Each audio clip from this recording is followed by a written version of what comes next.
Hi ಎಲ್ಲರಿಗೂ ನಮಸ್ಕಾರ. Welcome back to my channel.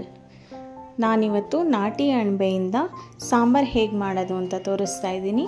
ಹೇಗೆ ಮಾಡೋದು ನೋಡೋಣ ಬನ್ನಿ. ನಾನು 1 ಬೌಲ್ ಆಗುವಷ್ಟು ಮಶ್ರೂಮ್ನ ತೊಗೊಂಡಿದ್ದೀನಿ. ಇದು ನಾಟಿ ಅಣಬೆ, ಓಯಿಸ್ಟರ್ ಮಶ್ರೂಮ್ ಅಂತ ಕರೀತಾರೆ.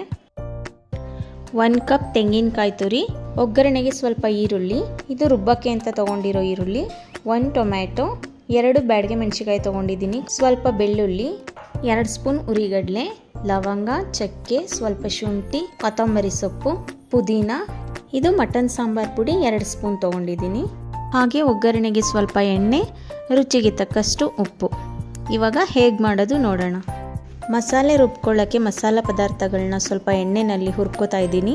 1 ಸ್ಪೂನ್ ಎಣ್ಣೆನ ಹಾಕಿ ಅದಕ್ಕೆ ಈರುಳ್ಳಿ, ಚಕ್ಕೆ, ಲವಂಗ, ಬೆಳ್ಳುಳ್ಳಿ,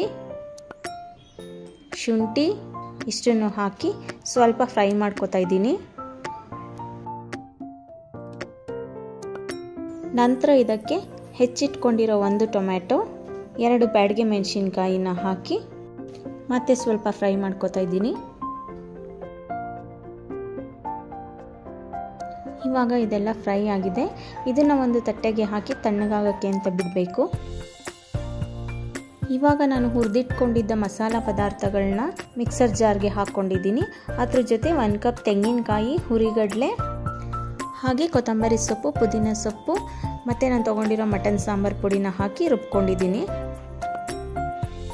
ಇವಾಗ ಮಸಾಲ ಪೇಸ್ಟ್ ರೆಡಿಯಾಗಿದೆ. ಸಾಂಬಾರಿಗೆ ಒಗ್ಗರಣೆ ಹಾಕ್ಕೊಳ್ಳೋಣ. ನಾನು ಕುಕ್ಕರ್ಗೆ 2 ಸ್ಪೂನ್ ಎಣ್ಣೆನ ಹಾಕೋತಾ ಇದ್ದೀನಿ. ಎಣ್ಣೆ ಕಾದ ನಂತರ ಈರುಳ್ಳಿನ ಹಾಕಿ ಸ್ವಲ್ಪ ಫ್ರೈ ಮಾಡಿಕೊಂಡು ಬಿಡಿಸಿ ತೊಳೆದಿಟ್ಕೊಂಡಿರೋ ಮಶ್ರೂಮ್ನ ಹಾಕಿ ಮತ್ತೆ ಅದನ್ನು ಸ್ವಲ್ಪ ಫ್ರೈ ಮಾಡ್ಕೋತಾ ಇದ್ದೀನಿ.